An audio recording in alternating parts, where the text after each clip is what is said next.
تو آپ نے یہ اشعار پڑھ دیے. وَلَيْسَ لِي فِي سِوَاكَ حَظٌّ. جوش میں ہمارے ہاں بھی کئی لوگ کہہ دیتے ہیں کہ سوائے تیرے مجھے اور کسی چیز کی کوئی طلب نہیں، کچھ اور مجھے نہیں چاہیے، بس یہ دے دو، نہ دیدار کرا دو، نہ قرب دے دو. وَلَيْسَ لِي فِي سِوَاكَ حَظٌّ فَكَيْفَ مَا شِئْتَ فَاخْتَبِرْنِي. جیسے چاہے مجھے آزما کے دے دی. جوش محبت میں جب یہ کہا نا ان کان یرجو سواک قلبی لا نلت سؤلی ولت تمنی، بہت بڑی بات کر دی. اچھا کہ اگر اے اللہ یہ میں اس کہنے میں سچا نہ ہوں تو پھر مجھے نامراد کر دینا، میری کوئی طلب اور تمنا اور آرزو. اتنی بڑی بات جب کر دی تو حبس سے بول کی تکلیف ہو، پیشاب رک گیا. 1 دن 2 دن ضبط کیا، تکلیف کو برداشت کیا. 14 دن اس تکلیف میں رہے. اچھا اب اس میں عجیب و غریب بات یہ تھی کہ وہ شو نہیں کر سکتے تھے. شو کروں گا تو لوگ کہیں گے سمنون المحب ہو کے محبوب کے گلے کرتا.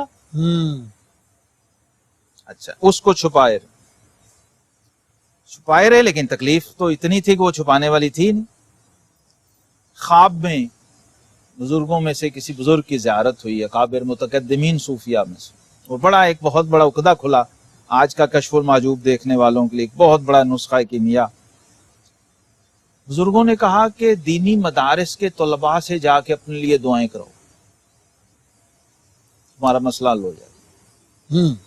اچھا اب اس میں ڈبل گیم چل رہی تھی، آپ چھپا رہے تھے.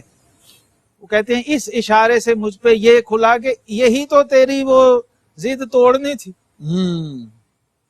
تو بندہ ہو کے اس کو تکلیف کو چھپا کے بیٹھا ہے، جبکہ تیرا رب چاہتا ہے کہ رب سے اظہار کر، خشیت اور خشوع میں گڑ گڑا اس کے آگے تاکہ تیرا مسئلہ حل ہو. یہاں بھی پھنس جاتے ہیں بعض لوگ. ہمارے ایک بزرگ تھے، بڑے بابا جی، ضعیف عمر تھے، لیکن نفل میں نے کہا سنت ہے بیٹھ کے پڑھ لیا کریں. بوڑھے ہیں، کافی ضعیف ہیں، انہیں ہیں کر کے کھڑے ہو کر نہیں کھڑے ہو گئے پڑھنے. یہ ہوتا ہے نا. تو جب کہ آقا علیہ السلام نے اس کو سنت بنایا ہی اس لیے تھا، شفقت امت پہ تھی. ضعفاء جو معمر لوگ ہیں، بوڑھے لوگ ہیں، اویل کریں اس کو اور اللہ اس سے خوش ہوتے. اچھا یہ تو خیر امام تھے تصوف اور دنیائے محبت و عشق کے، تو آپ نے کوشش کی لیکن پھر وہ عقدہ کھلا. اچھا پھر مدارس میں گئے، لوگوں نے کہنا سمنون المحب آ گئے، سمنون المحب آ گئے. تو آپ نے دین طلبہ سے، بچوں سے، پتہ ہے اسٹوڈنٹ سے کیا کہنا؟ سمنون المحب نہ کہو مجھے، سمنون الکذاب کہو. میں نے رب سے جو بات کی ہے میں اس پہ پورا نہیں اتر سکا. ان معنوں میں اپنے آپ کو یہ کہلوایا کرتے تھے لوگوں. اور اچھا پھر طالب علموں سے کہتے تھے کہ ادعوا لعمکم الکذاب، اپنے جھوٹے چچا کے لیے دعائیں کرو. وہ بچے کہتے ہیں حضور آپ نے فرمایا نہیں، دعا کرو میری، اللہ میری تکلیف دور کرے. پھر وہ مدارس کے دینی طلباء سے جب دعائیں کرائیں بار بار، پھر وہ تکلیف ختم ہوئی تو فوراً کا رب انی تبت الیک، اے اللہ میں توبہ کرتا ہوں، میرے منہ سے ایسی بات نکل گئی تھی، میں اس سے رجوع کرتا ہوں. تو یہ محبوبیت والا جو معاملہ اور وہ جو اشارہ کیا حضور داتا صاحب رحمہ اللہ نے، یہ اس طرح سے تھا کہ اللہ کے ساتھ بھی ہمیں سچا بننا ہے، اقوال میں بھی اور احوال میں بھی. اور جب اس سے مناجات کرنی ہے اس میں ہمیشہ تواضع اور عاجزی اور زاری کی کیفیت رکھنی ہے. بعض دفعہ جوش سلوک میں نا جی نکل جاتی ہیں یہ چیزیں، لیکن وہ پھر بعد میں کوئی نہ کوئی کربلا پیش آ جاتی. حضور فیض عالم داتا جن بخش رحمۃ اللہ تعالی علیہ نے حضرت ابو الحسن سمنون رحمۃ اللہ علیہ کو آفتاب اہل محبت، قدوہ اہل معاملت، بے نظیر عارف، درجہ عشق و محبت میں شان رفیع رکھنے والے، اور جیسا آپ نے سنا ہے سمنون المحب آپ مشہور تھے، لیکن آپ اپنے آپ کو جی اس واقعے کے بعد اچھا آپ کی ایک خصوصیت یہ تھی، یہ جو المحب سندھات نام لگا، جب بھی بات کرتے تھے نا ہر بات اس میں اللہ کی محبت کی بات ہوتی تھی. غلبہ محبت الہی تھا آپ پر بہت زیادہ. تنہائی میں بھی یہ نہیں کہ لوگوں کے تنہائی میں اس کا غلبہ زیادہ رہتا تھا. بعض بزرگ کہتے ہیں کہ ہم نے آپ کو دیکھا کہ دجلہ کے کنارے ایک چھڑی لے کے بیٹھے ہوتے تھے اور اللہ سے باتیں کر رہے ہوتے تھے محبت کی اشعار میں. اچھا میں نے پڑھا ہے کہ آپ بہت بڑے اعلیٰ پائے کے شاعر بھی ہیں اور فی البدیع شاعر ہیں. ایسے ایسے اشعار ہیں دل کو چھو لینے والے اور احوال و کیفیات سے بھرپور، جس کی وجہ سے حضور داتا صاحب رحمہ اللہ نے آپ کو یہ آفتاب اہل محبت فرمایا کہ اہل محبت بھی آپ کو رشک کی نگاہ سے دیکھتے تھے کہ یار ایسا محب ہونا چاہیے۔ محب نام کا حصہ بنا اس لیے اگر لوگوں میں گفتگو کر رہے ہیں، واز فرما رہے ہیں، تو اس بات میں سے بھی چھلک رہی ہوتی تھی اللہ کی محبت ہر معاملے میں۔ اچھا، اقوال میں، پھر احوال میں، پھر معاملات میں، جب بیٹھے ہیں اکیلے، کسی کو نہیں، آپ کو نہیں پتا کہ کوئی دیکھ رہا ہے کہ نہیں۔ اچھا، وہ چھڑی پکڑی ہوئی ہے اور آپ اپنے زانوں پہ مار رہے ہیں خود ہی۔ وہ کہتے ہیں کہ وہ جسم کی جو جلد تھی، کھال تھی، وہ سرخ ہو جاتی تھی، پھول جاتی تھی مار مار کے، اور اشعار پڑھ رہے ہوتے تھے اللہ کی محبت کے کہ اللہ تیری محبت میں میرا دل گم ہو گیا ہے، یعنی رب سے ہم کلام رب سے اپنی بے خودی میرا میں۔ دل گم ہو گیا ہے اللہ، وہ دل میں اب کہاں ڈھونڈوں، وہ مجھے واپس لوٹا دے۔ اچھا، اس ایسا ایک تعلق تھا جیسے کوئی ایک محب جو ہے اپنے سچے محبوب کے ساتھ راز و نیاز کر رہا ہوتا، سامنے دیکھتے ہوئے، سامنے دیکھتے ہوئے۔ اچھا، کوئی کسی کو نہیں بگا یا نہیں اللہ نہیں ہے سامنے، وہ ایسے لگتا تھا لوگوں کہ یہ سمنون جو ہے یہ اللہ سے باتیں کرتا رہتا ہے۔ اچھا، اس وجہ سے پھر وہ ایک نام کا حصہ بن گیا سمنون المحب۔ حضور فیض عالم داتا گنج بخش رحمۃ اللہ علیہ نے حضرت ابو الحسن سمنون رحمۃ اللہ علیہ کے ذکر پاک میں آگے چل کے دو چیزیں ذکر کی ہیں۔ ایک تو شخص کا ذکر کیا ہے غلام الخلیل، اور اس کا ایک نقشہ کھینچا ہے کہ وہ کیسا تھا۔ جی بالکل۔ اور اس نقشے کو کھینچتے ہوئے جو جملہ کہا ہے وہ میں دوہرا کے آگے بڑھتا ہوں۔ آپ فرماتے ہیں کہ بڑے خوش قسمت تھے حضرت سمنون ہائے ہائے، کہ ان کے زمانہ میں ایک ہی ان غلام کے الخلیل اور دیگر مشائخ کرام کے لیے ایک ہی غلام الخلیل تھا۔ ہمارے اس زمانے میں تو ہر محقق کے لیے لاکھ غلام الخلیل موجود ہیں، مگر پرواہ نہیں، ہائے ہائے، اس لیے کہ مردار کرگس کا حصہ ہوتا ہے اور مردار گوشت کھانے کے لیے گدھ ہوا کرتے ہیں۔ واہ واہ۔ اور اس کے بعد حضور فیض عالم داتا گنج بخش رحمۃ اللہ علیہ نے آپ کے شان رفیع کے حوالے سے ایک عورت کا ذکر کیا ہے۔ میں چاہوں گا کہ سب سے پہلے جو غلام الخلیل ہے تھوڑا اس کے بارے میں، اور اس کے ذکر میں جو حضور فیض عالم نے بنیادی طور پر ایک کردار کا ذکر کیا ہے۔ بات تھوڑی سی طویل ہے اور آئی وش کہ ہم اس پورے واقعہ کو اور اس کے پورے رزلٹ کو آپ کے ساتھ ہم شیئر کریں اور آپ کی خدمت میں ہم پیش کریں۔ ایک وقفے کے بعد ہمارے ساتھ رہیے، واپس آتے ہیں مختصر سے وقفے کے بعد۔ ویلکم بیک معزز ناظرین، حضرت ابو الحسن سمنون رحمۃ اللہ علیہ کے ذکر پاک میں ان کے زمانے کے ایک شاطر شخص کا ذکر ہے جس نے اپنے آپ کو ایک صوفی اور درویش کی شکل میں ڈھالا ہوا تھا، اور آپ اس کے تعارف میں آپ خود یہ ارشاد فرماتے ہیں کہ اس کا کام یہ تھا کہ بد باطن بھی تھا، لباس تصوف میں امراء اور خلفاء کے دربار میں پہنچتا تھا، خاصان بارگاہ کے خلاف دربار شاہی میں زہر اگلتا تھا، اور اس کا مقصد صرف یہ تھا کہ خاصان بارگاہ کے فیوز سے لوگ محروم بھی رہیں اور ان کے فیض صحبت سے برکت بھی حاصل نہ کر سکیں، اور یہ ان کی نظروں میں جچا رہے اور فروغ صدق سے اس کا دروغ دب نہ جائے۔ اچھا، حضور فیض عالم داتا صاحب رحمۃ اللہ علیہ نے مطلب ہے کسی بھی فرد کا ذکر اس طریقے سے پوری کشف المعجوب میں اس انداز کے ساتھ اس کی نیگیٹیوٹی جو ہے اس کو ہائی لائٹ نہیں کیا ہے، لیکن اشارہ فرماتے ہیں، اشارہ فرما دیتے ہیں، لیکن اتنے کھلم کھلا۔ اور میں سمجھتا ہوں کہ اس میں جو اوریجنل جو صوفی ہیں ان کے لبادے میں اور جو مطلب ہے لوگوں کو اور عوام الناس کو دھوکہ دینے والے یا اس روپ میں رہنے والے یا اہل اللہ مخلصین ہیں ان کو تکلیف دینے والے کسی بھی انداز، تو اصل میں حضور داتا گنج بخش علی حجویری رحمہ اللہ کا بہت بڑا کریڈٹ ہے یہ مفتی صاحب۔ یہ ایک غلام الخلیل نہیں، وہ کہتے ہیں ہمیں تو لاکھوں غلام الخلیل سے واسطہ ہے۔ اس کا کیا مطلب ہے کہ یہ ایک وائرس ہے، یہ ایک غلام الخلیل نہیں ہے، یہ ایک ہسٹوریکل تاریخی وائرس ہے جو حق کے ساتھ باطل کی طرح ساتھ ساتھ سفر کر رہا ہے اور آ رہا ہے۔ اور یہ حضور داتا صاحب رحمہ اللہ کی میں کہتا ہوں کمال تشخیص ہے۔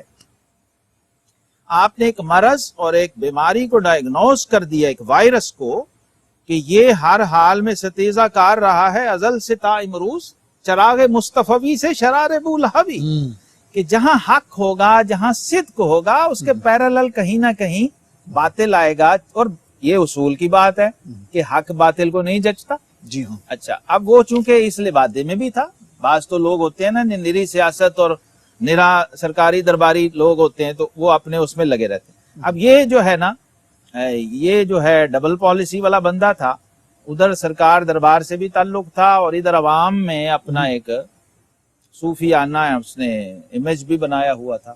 اس کو داتا صاحب رحمہ اللہ نے یہاں ہائی لائٹ کیا ہے اور بہت کمال طریقے سے ہائی لائٹ کیا ہے کہ حضرت سمنون المحب رحمہ اللہ تعالی سے وہ جیلس کب ہوا, جب اس نے دیکھا کہ خلق خدا ان کی طرف رجوع کر رہی ہے. اب اس کو کھٹکا, اور ہر وہ بزرگ, ہر وہ درویش اور صوفی اسے کھٹک رہا تھا جس کی طرف مخلوق رجوع کر رہی تھی, مخلوق کو فیض پہنچ رہا تھا, فائدہ پہنچ رہا تھا. اس کے خیال میں اس بزرگ کی شہرت ہو رہی تھی, حالانکہ یہ بزرگ جو ہیں شہرت سے, پبلک, ان چیزوں سے تو الرجک ہوتے ہیں, بھاگتے ہیں, اور نہ انہیں اس کی طلب ہوتی. محض رضا الہی کے لیے خدمت خلق کے جذبے سے وہ تو ارشاد کا کام کر رہے ہوتے ہیں. اب اللہ کا قانون ہے کہ من تواضع للہ فقد رفعہ اللہ.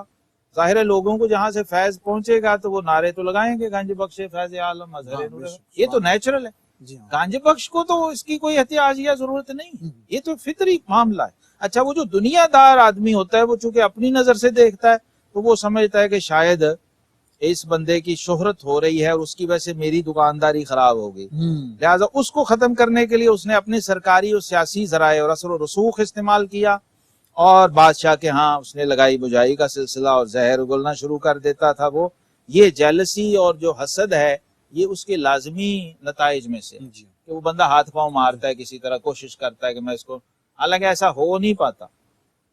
واللہ متم نورہ ولو کارہ الکافرون, ہوتا نہیں ہے ایسا, بلکہ اللہ کی تو شان اور زیادہ, سبحان اللہ, کہ وہ ان کے مزاروں میں جانے کے بعد بھی نہیں ان کا, بلکہ اور بڑھا دیتے. اللہ کی شان اپنے دوستوں کو وہ عزت اور عظمت دیتا ہے. اور یہ جو بیچارے خود ساختہ اپنی بھاگ دوڑ سے تھوڑی بہت اپنی ساکھ بنائی ہوتی ہے, نام و نشان, یہ غلام الخلیل داتا صاحب نہ لکھیں تو کس کو کیا پتہ ہے کون غلام الخلیل ہے. اچھا تاریخ کی کتابوں میں بھی کہیں کوئی اس کا کوئی ذکر اور نام نہیں ملتا. اچھا حضور فیض عالم داتا گنج بخش رحمۃ اللہ علیہ نے ایسے حالات میں حضرت کی جو شان رفیع ہے اس کو آگے بیان کرنے کے لیے آپ کی کرامت کا ذکر کیا ہے. سبحان اللہ. میں چاہوں گا کہ اس کو آپ ارشاد فرمائیں. اور دیکھیے, اچھا جب اس نے سارے حربے آزما لیے, دیکھ, اچھا ایک میں داتا صاحب نے جو جملہ کہا اس پہ بھی مفتی صاحب علامہ نے کہا تھا نا کہ پرواز ہے دونوں کی اسی ایک فضا میں, کرگس کا جہاں اور ہے شاہین کا جہاں. تو کرگس کی جو ضد ہے وہ شاہین ہے, پرندوں کی دنیا کا درویش ہے یہ کہ شاہین بناتا نہیں آشیانہ. اب یہاں مجھے لگتا ہے کہ غلام الخلیل گدھ کی شکل میں ابو الحسن سمنون المحب شاہین سے ٹکرانے کی کوشش کر بڑا. تو اب بھئی کہاں شاہین اور کہاں وہ جو عارف کھڑی فرماتے ہیں نا کہ قدر پھلاندہ گرج کی جانے مردے کھاون والی, یہ وہ گرج تھی, اس کو کیا پتا کہ یہ باغ ولایت کا کیسا گلے سرسبد ہے. تو باہر صورت جب یہ آپ کا عوام کے اندر ایک مقبولیت ہوئی, محبوبیت ہوئی, تو جلن کا لیول اس کا اور بڑھ گیا. اب اس نے ہر طرح کے پروپیگنڈے کر دیکھے, لیکن آپ فرماتے ہیں مختصر یہ کہ ایک عورت حضرت سمنون رحمت اللہ علیہ کی تابانی حسن, یہ بھی بات سمجھنے والی ہے, ظاہری طور پہ بھی آپ بلا کے حسین, سمنون المحب غیر معمولی طور پہ خوبصورت, ایک تو ہوتا ہے نا عام خوبصورت ہونا, غیر معمولی حسن اللہ نے آپ کو دیا ہوا تھا. اچھا جب وہ فریفتہ ہو گئی, آپ پیش ہوئی, آپ نے صاف انکار کر دیا. اس نے کہا جی میں آپ سے شادی کرنا چاہتی ہوں.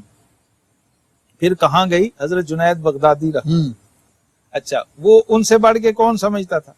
تقریباً ایک ہی سال ہے آپ کی وفات کا نا, اور آپ کے معاصرین میں حضرت جنید بغدادی رحمت اللہ علیہ کے اور حضرت سری سختی سے فیضیاب ہیں ابو الحسن سمنون رحمہ اللہ. سبحان اللہ. اس وجہ سے بھی ان کی سینیورٹی لیول جو داتا صاحب لکھا ہے قدوہ اہل معاملت, وہ اس لیے لکھا ہے کہ معاملت کا مطلب یہ ہے کہ جن کا اپنے رب سے براہ راست تعلق ہے اور اللہ سے ڈیل کرنا اور اللہ تبارک و تعالیٰ کے ساتھ معاملات کو نبھانا اور چلانا وہ بخوبی جانتے ہیں, ان میں سے ہیں. اچھا جنید بغدادی رحمہ اللہ تعالیٰ سے جب اس نے یہ کہا تو آپ سخت ناراض ہوئے. ظاہر ہے انہوں نے ناراض ہی ہونا تھا کہ تم کیا کر اور کس شخص کو دھوکہ دینے جا رہی ہو, جو محب بھی ہے تو محب عین ذات ہے. جب عورت نے دیکھا کہ کامیابی اب ناممکن ہے تو اس نے پھر غلام الخلیل سے رجوع کیا. اور عورتوں کے جیسے آپ نے فرمایا مکر ہوتے ہیں الزام اور عام لگایا. رویہ ہوتا ہے. داتا صاحب بھی اس میں سے گزرے ہوئے تھے ذاتی جی. طور ذاتی تجربے سے گزرے ہوئے جی تھے. ہاں. تو غلام الخلیل تو پہلے ہی چل بول رہا تھا. جب اسے یہ موقع ملا تو اس نے اس کو غنیمت جانا. کہتے ہیں اس نے اس طرح سنے, جملہ قابل غور ہے, جیسے ایک دشمن اپنے دشمن کے متعلق کچھ سنا کرتا ہے. یہ بھی ایک رویہ ہے مفتی صاحب کہ بعض دفعہ جس بندے سے ہمیں کوئی ذاتی چڑ ہونا تو پھر ہم ذرا بڑھا چڑھا کے مسالے لگا کے پیش کرتے. یہ بھی عدل کے لذت سے خلاف سنتے ہیں. غلط بات, ایسا نہیں ہونا چاہیے. خیر پھر خوب تان و تشنیع حضرت سمون کی شان میں کی اور پھر خلیفہ وقت تک یہ بات پہنچائی. اب یہ بات بھی بڑی مزے کی ہے, خلیفہ کچے کانوں کی وجہ سے. ہاں بڑی حکمران جو ہے نا وہ اپنے مخبروں سے جو خبر سنتے ہیں نا اس کو بس معاذ اللہ وہی کے درجے میں لے جاتے ہیں. وہ ہر خبر انہیں سچی دی ہے. اس کی وجہ واحد وہی ہوتی ہے تو جیسے اب اس طرف مخالف ہوتا ہے نا, کچھ اور ہوتا ہے کہ بس ٹھیک ہے. ایسا نہیں, یہ بھی اس کے خلاف ہے, دیانت کے خلاف ہے. خیر اب وہ خلیفہ نے جب یہ کیا اور پھر آپ کو گرفتار کرنے کا حکم دیا اور کہا کہ آپ کے قتل کا حکم دے دیا جائے. اب جلاد آیا, ساری تیاری ہو گئی, اللہ کے محب بھی آ گئے, سچے محب تھے. جی ہاں. جب اس نے یہ کہنا چاہا, حکم دینا چاہا, معاذ اللہ آرڈر جاری آرڈر کیا اپنی سزائے موت کا, کیا ہوا؟ فرمایا اس کی زبان قدرتاً بند ہو. خلیفہ کی زبان, خلیفہ کی زبان جس نے اس نے آرڈر دینا تھا, حکم دینا تھا, جب زبان بند ہو گئی اور حکم نہ دے سکا اور چاہنے کے باوجود, یعنی بولنے سے گونگ ہو گئی زبان, گونگا ہو گیا. اللہ اکبر. جب رات سویا تو خواب میں یہ منکشف ہوا کہ قتل سمنون تیری سلطنت کے زوال کا موجب ہے. بہت اہم نکتہ ہے مفتی صاحب. سبحان اللہ. اللہ رب العالمین کا یہ قانون ہے, تا دلے صاحب دلے نامت بدرت, ہیچ قوم را خدا رسوا نہ کر. جب اللہ کے کسی پیارے کا دل دکھتا ہے تو پھر قوموں پہ زوال آتے ہیں, پھر عذاب آتے ہیں, پھر آفات آتی ہیں. کاش اور اس میں سب سے اہم جو ہے وہ ہیں اہل اقتدار, انتظامیہ, اہل حکومت, کہ وہ دیکھیں کہ کہیں ہمارے دور اقتدار میں کسی درویش اور فقیر کا دل تو نہیں دکھ رہا. کسی اللہ والے کے دل کو ٹھیس پہنچنا جو ہوتا ہے نا, وہ ایسا ہے کہ آپ نے براہ راست من عاد لی ولی فقد اذنت له, اللہ کے دوست کو نہ چھیڑیں, کیونکہ اس کے ساتھ دشمنی ڈائریکٹ اللہ سے دشمنی ہے. اور پھر وہ ایک آدھ کو سزا نہیں ملتی, اللہ معاف فرمائے, پھر قومیں بھگتتی ہیں, پھر معاشرے بھگتتے ہیں. اللہ ہمیں اس سے محفوظ رکھے. اب جب یہ بات کہی تو دیکھیے اس میں بشارت میں کیا معنویت ہے مفتی صاحب. اس کو حاکم کو صرف اپنی سلطنت کی فکر ہوتی ہے نا, اسے نہیں ہے کہ یہ بڑی شان والا ہے نہ کر اس کی نہیں. فرمایا اگر اس سے مارے گا تیری سلطنت خراب. یعنی اس کی سوچ مزاج سوچ کے مزاج حکم اس کے مطابق دیا تاکہ اس کو مان لے. اس کی چونکہ ساری توجہ اپنی سلطنت کی طرف تھی.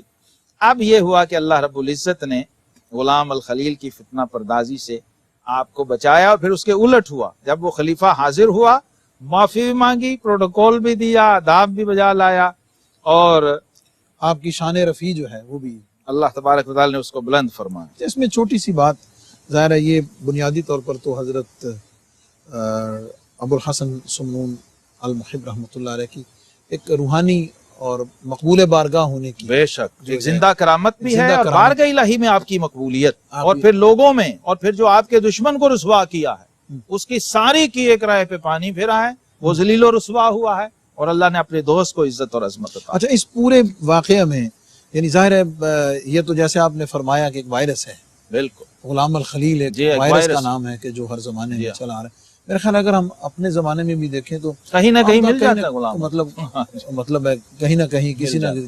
بلکہ ہمارے ایک استاد گرامی فرمایا کرتے تھے بھئی جو عالم دین ہے یا جو امام ہے وہ چونکہ العلماء ورثۃ الانبیاء کا مظہر ہے, تو اسے کسی نہ کسی ابو جہل کا سامنا ہوگا. مطلب ہے جو وما یاتیہم من رسول الا کانوا بہ یستہزئون, اللہ نے فرمایا اس کا رہے گا. تو یعنی اس کا جو مقابلہ ہے یا اس میں جو فتح ہے وہ رجوع اللہ سے ہی ممکن ہے حقیقی معنی. معزز ناظرین, حضرت ابو الحسن سمنون المحب رحمۃ اللہ علیہ کی کرامت بھی, اور اس کرامت کے اندر پھر آپ کی جو شان رفیع کا ایک منفرد انداز ہے، اور لیول دیکھیں کہ وہ کسی عام محلے دار یا کسی مخصوص علاقے کے لیے نہیں، آپ کی وہ مرتبہ اور آپ کا شان جو ہے وہ اللہ رب العزت نے خلیفہ وقت جو ہے اس کی نظر میں آپ کو اجاگر کیا، اور مقصد آپ نے حضور فیض عالم نے خود فرمایا کہ پھر خلق جو ہے آپ سے مستفیض ہوئی۔ آپ کے ذکر پاک میں ایک کرامت اور اس کے ساتھ ایک ارشاد حضور فیض عالم نے ذکر کیا ہے، اس کو ہم ڈسکس کریں گے after the break. Stay with us. Welcome back معزز ناظرین، پروگرام کشف المعجوب اور ذکر ہے حضرت ابوالحسن سمنون المحب رحمۃ اللہ تعالیٰ علیہ کا۔ حضور فیض عالم داتا گنج بخش رحمۃ اللہ تعالیٰ علیہ نے حضرت ابوالحسن سمنون علیہ الرحمہ کے ذکر میں جو آپ کے بلند کلام اور دقیق اشارات کا ذکر کیا کہ جس سے حقیقت محبت یعنی حقیقت محبت الہی اللہ رب العزت سے محبت واضح ہوتی ہے، اور ساتھ ہی ایک کرامت ذکر کیا حضرت جی واضح و نصیحت کے حوالے سے۔ میں چاہوں گا کہ آپ ہی اسے ارشاد فرمائیں کہ وہ جب کرامت سفر حجاز سے یعنی حج سے واپس لوٹ رہے ہیں آپ، جی تو راستے میں مقام فیہ میں آئے تو لوگوں کو پتا چلا آپ اتنی بڑی ہستی ہیں۔ آپ کے نام کے اسم گرامی کے ساتھ ایک لفظ آتا ہے الواعظ، یہ آپ کی شہرت تھی، المحب الواعظ، المحب الواعظ، الخواص یہ بھی آتا ہے، داتا صاحب نے لکھا ہے سمنون بن عبداللہ الخواص رضی اللہ تعالی۔ تو اب شہرت بھی تھی، تعارف بھی تھا، لوگ جانتے بھی تھے، محبت و مقبولیت بھی تھی، لہذا لوگوں نے خواہش کی کہ حضور کچھ ارشاد فرمائیں، کچھ واعظ سنائیں۔ یہ عام آپ کو پتہ ہے ہر خطیب کو اس کا تجربہ ہے، ہاں جی، جب اسٹیج پہ جاتے ہیں تو لوگ ادھر ادھر کوئی باتیں کر رہا ہے، کہنا پڑتا ہے کہو جی سبحان اللہ، ہاں جی، متوجہ کرنا، ہاں جی، درود پاک پڑھو جی، درود شریف پڑھو، سمجھ آ گئی، یہ بھی کہنا پڑتا ہے۔ جی ہاں، خیر جب رونق افروز ممبر ہوئے، مجمع مجتمع نہ تھا، تو آپ نے جو لوگوں کی قندیلیں توجہ آپ کی گفتگو کی طرف، ہاں جی، لوگوں کی توجہ نہیں تھی، متوجہ نہیں تھے، کوئی ادھر بات کر رہا ہے ادھر۔ آپ نے جو قندیلیں لگی ہوئی تھی، مشعلیں لگی ہوئی تھی روشنی کے لیے، لائٹ کے لیے، فرمایا اچھا چلو ہم ان سے خطاب کر لیتے ہیں، اللہ آؤ میں تمہیں بات سناتا ہوں اے قندیلو۔ اچھا یہ فرمانا تھا کہ تمام قندیلیں گر کر چور چور ہو گئیں۔ اللہ، اچھا اس کرامت میں جو بات ڈسکس کرنی ہے وہ یہ ہے کہ ولی کامل یا جو کوئی بھی ہے، ظاہر ہے وہ ارادتاً اس سے وہ کرامت کو ظاہر نہیں کرتا، جی بے شک، لیکن اللہ رب العزت ان کی شان رفیع کو ظاہر کرنے کے لیے خود ظاہر فرما دیتا ہے۔ بے شک ایسا ہی۔ تو اس میں کیسے دیکھتے ہیں کہ اب دیکھیے مفتی صاحب، جب دیکھا مجمع متوجہ نہیں، اب دو طرفہ معاملہ ہو گیا نا، تعلیم تھی مجمع کو کہ اے لوگو اگر تم اس کی قدر نہ کرو گے، جو نعمت تم تک پہنچائی جا رہی ہے تو وہ تم سے چھن جائے گی۔ اچھا پھر انہیں سنائی جائے گی جو اس کے سننے کے محتاج نہیں ہیں۔ قرآن نے ہمیں مثال دی ہے نا، فرمایا لو انزلنا ھذا القرآن علی جبل، قرآن پہاڑ اس لیے تو نہیں بنے ہوئے کہ ان کی طرح وہی نازل کی جائے، لیکن یہ مثال ہمیں کیوں دی؟ لرأیتہ خاشعا متصدعا من خشیۃ اللہ، یہ اصل میں اس تعلق باللہ کی ہیبت و جلالت تھی جس کی تاب وہ قندیلیں نہ لا سکیں، پہاڑ نہیں لا سکتے تو قندیلیں کیا کریں گی؟ بھئی اللہ کا ولی بولے گا تو اللہ رسول کی بات بولے گا نا، دین وہ تو پھر محب الہی ہے۔ اچھا محب الہی پہ غلبہ اس قدر رہتا ہے محبت الہیہ کا، وہ جب کلام کرتا ہے بولتا ہے تو اس کی تاب نہیں رہتی ہر ایک میں۔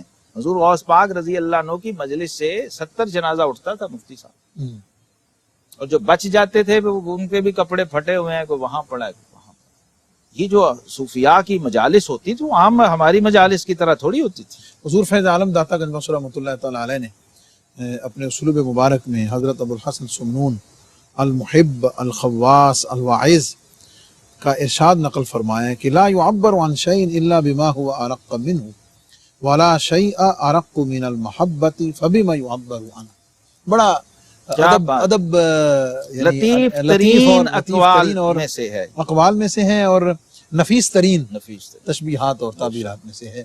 آپ فرماتے ہیں کسی چیز کو کسی چیز کے ساتھ تعبیر نہیں دی جا سکتی ہے مگر اس کی جو اس کی بنسبت رقیق ہو اور زیادہ باریک ہو، اور محبت ایک ایسی باریک چیز ہے کہ اس سے رقیق اور باریک کوئی شے ہے ہی نہیں، تو محبت کی تشبیہ ہم کس چیز کے ساتھ؟ سبحان اللہ، محبت کو ہم سمجھائیں کیسے؟ کیا کہنے، محبت کی تشریح کیسے کریں؟ یہ وہ ہستی کہہ رہی ہے مفتی صاحب 500 رکعت روزانہ آپ کا معمول تھا، 500 رکعت ادا کرنا فرائض نمازوں کے علاوہ، ایک بندہ آیا, اس نے کہا جو آپ کا حضور داتا صاحب نے فرمایا آپ کے بلند کلام اور دقیق اشارات. شخص آیا کہنے لگا 40 بکریاں ہیں حضور, تو کیسے میں نے زکوٰۃ دینی ہے؟ فرمایا اگر میرا مذہب پوچھتے ہو تو 40 اور دوسروں کا پوچھتے ہو تو 1. اس درجے کے یہ ہستی ہیں. سبحان اللہ. 40 پہ 1 بکری ہے نا جی. جی ہاں.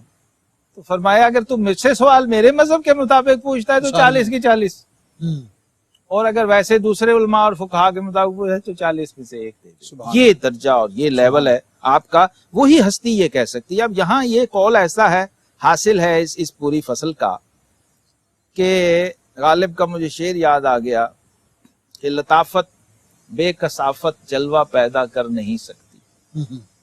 لطافت بے کثافت, لطافت بے کثافت جلوہ پیدا کر نہیں سکتی. چمن زنگار ہے آئینہ باد بہاری کا. یہ اس لیول کا یہ شعر ہے. یہ ارشاد اچھا, اس کی وجہ بھی حضور فیض عالم نے جی بتا دیا آپ کہ محبت جو ہے وہ صفت محبوب ہے. بے شک اس کی حقیقت تبھی بیان ہو سکتی ہے جب محبوب کا ادراک ہو, ممکن ہو, اور صفات محبوب کا ادراک محال ہے. دیکھیے محبت جب لفظ کہا تو ہم جس سے محبت کر رہے ہیں وہ محبوب ہے نا, اس میں وہ صفت آ گئی, وہ موصوف ہو گیا اس صفت سے. تو محبت چونکہ محبوب چونکہ ذات باری تعالیٰ ہے, بات یہ ہو رہی ہے عام محبوب کی صفات کو تو ہم سمجھ. محبوب چونکہ ذات باری تعالیٰ ہے تو اس کی صفات کا ادراک ممکن نہیں ہے. ہماری بصارت جو ہے وہ اس کو نہیں پا سکتی, اس تک پہنچ نہیں سکتی, اس کا ادراک نہیں رکھ سکتی, اس کا احاطہ نہیں کر سکتی. وہ کر سکتا ہے. اچھا, ایک تو ریزن یہ ہو گئی, بالکل واضح ہے, سمجھ آ گئی. اس کو اور بھی ہمارے سمجھنے والے دیکھیے, ایک جسم ہے, ایک اس کا سایہ ہے. سایہ جسم سے لطیف ہوتا ہے جی, اس لیے ہم اس کو پکڑ نہیں سکتے. اسی طرح فرمایا کہ ہر چیز کی تعبیر ممکن ہے, محبت کی حقیقی تعبیر ممکن نہیں ہے, کیونکہ محبت سے زیادہ لطیف کوئی چیز ہوگی تو اس کے ساتھ اس کو تشبیہ دیں گے نا بتانے کے لیے. اچھا, اب یہاں کیا ہے, جو غالب کا شعر میں نے پڑھا, لطافت اور کثافت کا حسین امتزاج اللہ نے اس دنیا کو بنایا, انسانی وجود کو بھی بنایا. یہ جو ہمارا جسم ہے یہ کثیف ہے, ہماری روح لطیف ہے. بیک وقت دونوں کا ہم مجموعہ ہے نا. عالم خلق و امر کا ہم مجموعہ ہے. عالم خلق سارا کثیف ہے, عالم امر سارا لطیف ہے. تو عالم امر اپنے ظہور کے لیے اس کثافت کا محتاج ہے, اس کے بغیر وہ اپنا ظہور نہیں کر. جیسے روح ہے, اب روح سننا چاہے تو کان چاہیے, سماعت چاہیے. روح دیکھنا چاہے تو آنکھ چاہیے. تو یہ ساری جو ہے میٹیریلسٹک چیزیں ہیں, مادی چیزیں ہیں, اور یہ کثیف ہیں. لیکن کام سارا لطیف کا لیا جا رہا ہے ان کثائف سے. یہی یہاں پر بات کی, جو محبت اپنا ظہور کرتی ہے تو وہ کثیف ہوتی ہے, اور جب ظہور نہیں کرتی تو وہ لطیف ہوتی ہے. جب وہ انویزیبل ہوتی ہے تو اس وقت ہم اس کی تعبیر نہیں کر سکتے, کیونکہ اس سے زیادہ لطیف کوئی چیز ہوگی تو ہم اس کے ساتھ اس کو مشابہ. اچھا, یہاں پر اس نقطے کو کھول دیا ہے کہ اللہ رب العالمین کے ساتھ جب آپ نے محبت کرنی ہے, اس کے ساتھ تعلق بنانا ہے, تو آپ نے اس فلسفے کو ذہن میں رکھنا ہے. کبھی یہ خواہش نہیں کرنی کہ اللہ ہمارے سامنے مجسم ہو جائے. اصل مقصود اس کا یہ ہے نا, بندہ کہتا ہے یار وہ میں دیدار کر لوں, دیکھ لوں. اچھا, ایسا بھی ہے ایون نعوذ باللہ من ذالک کہ مجمع کے اندر بندہ کہہ رہا ہے اللہ تو آ جا, میں تجھے دیکھ لوں. حالانکہ یہ ساری اصل روح کے خلاف ہے. اس محبوب حقیقی کو آپ ایک مجازی اور ایک دنیاوی محبوب کے لیول پہ لا کے جب لوگوں کو تعارف کروائیں گے تو اس کے نتائج کیا نکلیں گے. اسی طرح نعت کے معاملے میں بھی نبی کریم علیہ السلام کی بارگاہ میں بھی آپ کسی کے محبوب کو سامنے رکھ کر اگر آقا کریم علیہ السلام کی نعت لکھیں گے یا آقا کریم علیہ السلام کی طرف متوجہ ہونے کی اور عرض کرنے کی کوشش کریں گے تو وہ بھی ادب کے خلاف ہوگا. ان بزرگوں نے ہمیں محبت کا وہ پیمانہ اور معیار عطا فرمایا ہے جس پر آپ اللہ اور اس کے رسول صلی اللہ علیہ وسلم کے ساتھ ڈیل کر سکیں. ایک نفیس سی بات یہ ہے کہ اللہ رب العزت کی جو محبت کی نعمت عطا ہوئی ہے اس کو کسی اور چیز سے پرکھنے یا چیک کرنے یا اس کو جی پہلی بات تو نقص یہ ہو, ٹیکنیکل خامی ہوگی. اچھا, دوسری بات کہ خواہش, جیسے پہلے گزرا کہ وصال و فراق سے وہ ماورا ہوتے ہیں. جب وصال و فراق سے ہی ماورا ہو گئے تو آپ کی یہ ساری چیزیں پھر نیچے رہ گئی. اچھا, اس میں بڑی سادی سی بات ہے کہ پھر اس محبت کی تعبیر ممکن کیسے ہے, یہ ہے اس پہ کھول دیا, یہ سوالیہ نشان چھوڑ دیا نا داتا صاحب نے. جب ممکن نہیں ہے تو پھر آپ کیوں عقل کے گھوڑے دوڑا رہے ہیں؟ آپ کیوں نہیں اس لیول کو اچیو کرنے کی کوشش کرتے کہ یہاں کلام کرنے کے لیے سمنون المحب چاہیے. دیکھیے یا اپنی توجہ کو اس چیز کے لیے خرچ صرف کرنے کی بجائے اپنا دھیان جو ہے وہ اس کی محبت پہ رکھیں، محبت پہ رکھیں، اصل پہ رکھیں، حقیقت پہ رکھیں، اور اس میں جو ظاہری آپ کے آلات ہیں اس کو اپلائی کرنے کی کوشش نہ کریں، کیونکہ اس سے جو رزلٹ آپ لیں گے وہ نہیں ہوگا، وہ کچھ اور ہوگا. تو اس کا مطلب یہ ہے کہ آپ ڈی ٹریک ہو جائیں گے. بزرگوں نے یہ اپنے ذاتی تجربے، جیسے نبی کریم علیہ السلام نے اعتکاف کر کے پھر حجرے سے پردہ اٹھا کے فرمایا کہ پہلے عشرے میں بھی نہیں، دوسرے میں بھی نہیں، تیسرے میں لیلۃ القدر ڈھونڈو. ان بزرگوں نے بھی ان تجربات کو ہمارے لیے شیئر کر دیا ہے، اور ہمارے لیے میں سمجھتا ہوں کہ ایک فزیکل پریزنس ہمیں دے دی ہے ان تجربات کی، تاکہ کوئی بعد والا شیطان و نفس کے دھوکے میں آ کے ڈی ٹریک اور گمراہ نہ ہو جائے، اور کسی ایسی غلط فہمی میں، کسی ایسے غلط عقیدے میں مبتلا نہ ہو جائے کہ ذات باری تعالیٰ کے بارے میں وہ اپنی ایک خود ساختہ کوئی عمارت بنا کے اور اسی کے اندر اس کی عبادت کرتا رہے. جیسے بعض صوفیہ نے کہا کہ میں 30 سال اپنی روح کو اپنا رب سمجھ کے اس کی عبادت کرتا. تو یہ ہمیں ان ائمہ نے، ان بزرگوں نے رہنمائی دی ہے کہ قرآن اور حدیث کا جو تصور محبت ہے، ہم نے خود کو اس کے انڈر اور تابع کرنا ہے، نہ کہ اس تصور کو اپنے تابع کر کے اپنی عقل کے گھوڑے دوڑاتے. مقصود یہ ہوا کہ اللہ رب العزت کی ذات کی تعبیر کسی طریقے سے کرتے ہوئے لوگوں کو اس طرف لے کے جانا یہ ٹھیک نہیں، تشبیہ و تجسیم سے بچتے ہوئے، اور فوکس جو ہے وہ اللہ رب العزت کی محبت اور اللہ رب العزت کی اطاعت جو ہے. والذین آمنوا اشد حبا للہ. جی صحابہ کرام کو دیکھیں نا آپ، جی وہ اس میں نہیں پڑھتے کیا کیوں کیسے میں نہیں پڑھتے تھے، لیکن اللہ کی محبت میں ایسے فنا تھے، کوئی اس کی ظاہری تعبیر نہ کرتے تھے نہ چاہتے تھے، کہتے بس اتنا کافی. لیکن اس کے لیے تو وہ پھر جلوہ محبوب خدا اس کے سمجھنے کے لیے ہے بات. یہاں پھر وہ سپورٹ ہے سب سے بڑی کہ دیکھنے والے کہا کرتے ہیں اللہ اللہ، یاد آتا ہے خدا دیکھ کے صورت. پھر یہ ہمیں سپورٹ ہے، اور یہاں ایک عرفان رسالت کا نیا در کھلتا ہمیں نظر آ رہا ہے کہ یہاں جب انسانی عقل آپ سے کوئی تقاضا کرے تو آپ نے گنبد خضرا کی طرف صلی اللہ علیہ وسلم. ذکر ہوا حضرت ابو الحسن سمنون رحمۃ اللہ تعالیٰ علیہ کا، اور اس کے ضمن میں دیگر کئی باتوں کے ساتھ محبت الہی، کیونکہ حضرت ابو الحسن سمنون رحمۃ اللہ علیہ کا جو خصوصی وصف ذکر ہوا وہ محب، اللہ رب العزت کی ذات سے محبت کرنے والے، اور اس محبت کی تعبیر، تشریح، اور اس میں کچھ بہت ساری چیزوں کی طرف ہم نے اشارہ کیا ہے، اور اس میں ہم نے اپنے ناظرین کو آپ کو بتانے کی کوشش کی کہ مقصود و مدعا اللہ رب العزت کی محبت ہے، اور اس محبت تک پہنچنے کی جو اپروچ ہے وہ صرف اور صرف ذات رسالت مآب جناب محمد مصطفیٰ صلی اللہ علیہ وسلم کی ذات ہے، اور ان تک پہنچنے کا جو وسیلہ اور ذریعہ ہے وہ یہ پاک ہستیاں ہیں کہ جن کا براہ راست تعلق مشکات نبوت صلی اللہ علیہ وسلم سے. معزز ناظرین، اس کے ساتھ ہی ہمارے پروگرام کا وقت ختم ہوا چاہتا ہے. جناب آپ کے قیمتی اقوال اور شہادات کے لیے بہت شکریہ. معزز ناظرین، اس دعا کے ساتھ آپ سے رخصت ہوتے ہیں کہ اپنا اپنوں کا دائم ہے، سب کو بہت خیال رکھیں، اس لیے کہ اس میں ہم سب کی بہت بھلائی ہے. اللہ ہم سب کا حامی و ناصر ہو. السلام علیکم ورحمۃ اللہ تعالیٰ وبرکاتہ.